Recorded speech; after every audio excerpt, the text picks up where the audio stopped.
नमस्कार दोस्तों, स्वागत है आपका only study HP YouTube channel पर। तो दोस्तों, आज हम कवर करेंगे पटवारी सिलेबस का एक और महत्वपूर्ण topic, governor general of Bengal. Governor general of Bengal, इससे जुड़े आज हम 30 महत्वपूर्ण एमसीक्यू करेंगे। तो चलिए शुरू करते हैं। बंगाल का पहला गवर्नर जनरल कौन था? तो कौन था? ये था Warren Hasting, option B. Warren Hasting जो है वो रेगुलेटिंग एक्ट 1973 के बाद 1773 के बाद हेस्टिंग जो है वो गवर्नर जनरल बने। अगला प्रश्न है हमारा, गवर्नर जनरल का पद किस अधिनियम से बना? तो किससे बना गवर्नर जनरल का पद जो बना? ये बना, किससे बना? रेगुलेटिंग एक्ट 1773 ईस्वी, ऑप्शन सी। इससे कंपनी ने प्रशासन पर नियंत्रण करना स्टार्ट कर दिया था। अगला प्रश्न है हमारा, ड्यूअल गवर्नमेंट सिस्टम, द्वैध शासन किसने समाप्त किया? तो ये किसने समाप्त किया? ये समाप्त किया हेस्टिंग ने। तो इससे क्या हुआ? कंपनी का प्रत्यक्ष शासन जो वो शुरू हो गया था। अगला प्रश्न है हमारा, परमानेंट सेटलमेंट यानी कि स्थायी बंदोबस्त किसने लागू किया? तो किसने लागू किया? ये लागू किया कॉर्नवालिस ने, ऑप्शन सी। 1793 ईस्वी में जमींदारों से भू राजस्व जो वो तय कर दिया था, भूमि का जो राजस्व था वो तय कर दिया था। अगला प्रश्न है हमारा, कॉर्नवालिस कोड किससे जुड़ी थी? किससे जुड़ी थी कॉर्नवालिस कोड? ये जुड़ी थी जुडिशियल से, ऑप्शन ए।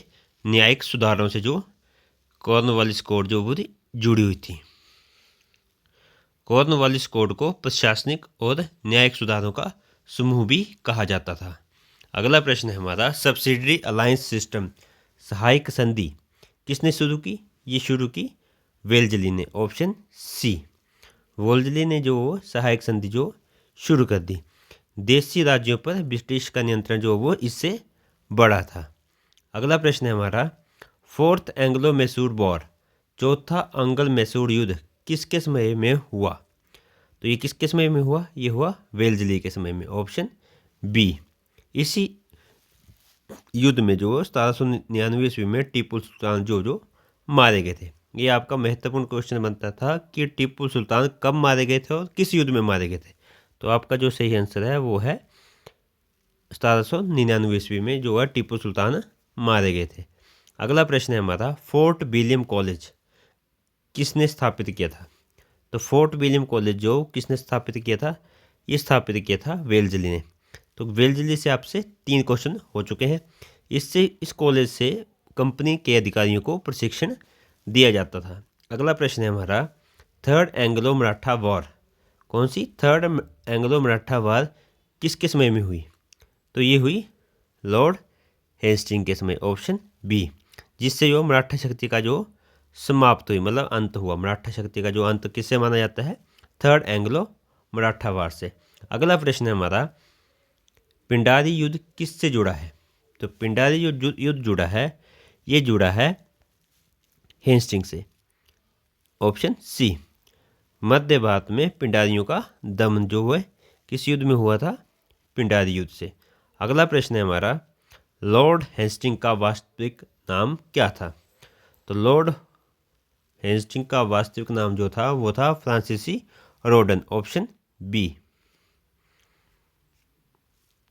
Option B. अगला प्रश्न है हमारा, प्रेस नियंत्रण यानी प्रेस कंट्रोल किसने लगाया? तो किसने लगाया था? ये लगाया था लॉर्ड मिंटो ने, ऑप्शन ए। इसमें क्या हुआ था?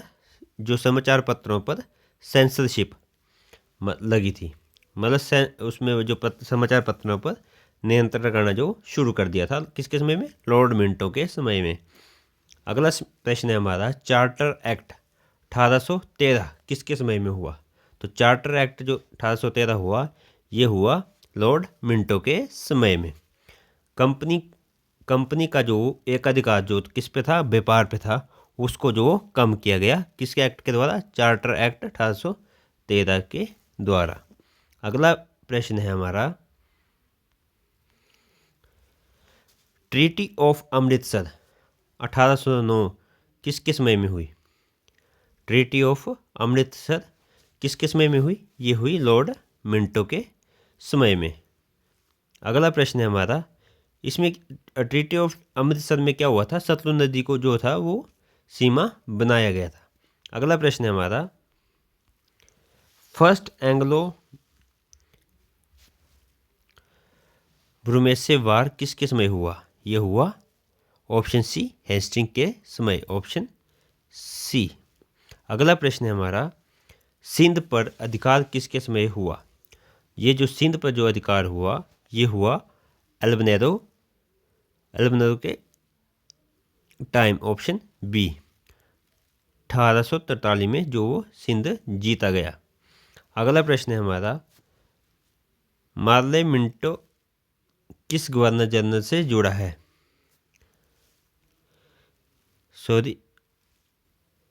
मैकाले मिंट किस गवर्नर जनरल से जुड़ा है? तो ये जुड़ा है ऑप्शन बी वेंटिंग से। इसमें क्या हुआ?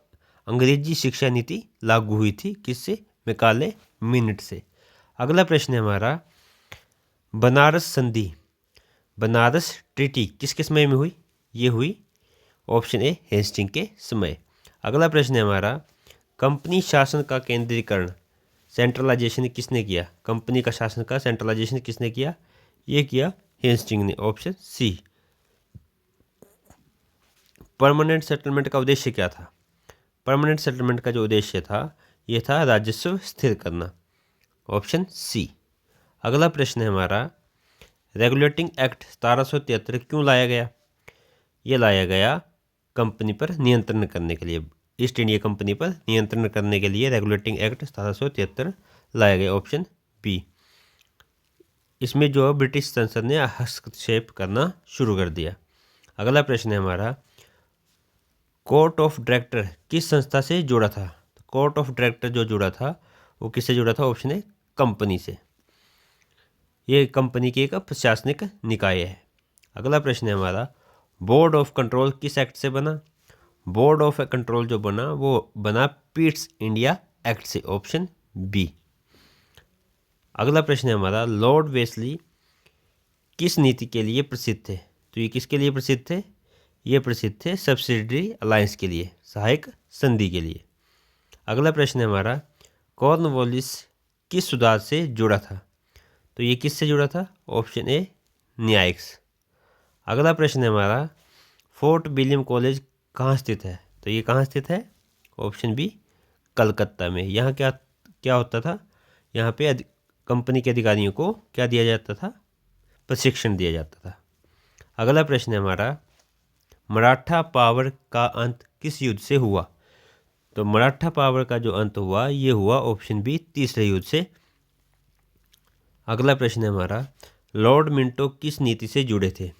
तो लॉर्ड मिंटो जो जुड़े थे वो जुड़े थे ऑप्शन ए प्रेस नियंत्रण से, अखबारों पर निगरानी से। अगला प्रश्न है हमारा, लॉर्ड बेंटिक किस सुधार के लिए प्रसिद्ध थे? तो लॉर्ड बेंटिक जो प्रसिद्ध थे, ये इंपॉर्टेंट क्वेश्चन है, सती उन्मूलन जो इससे वो जुड़े थे।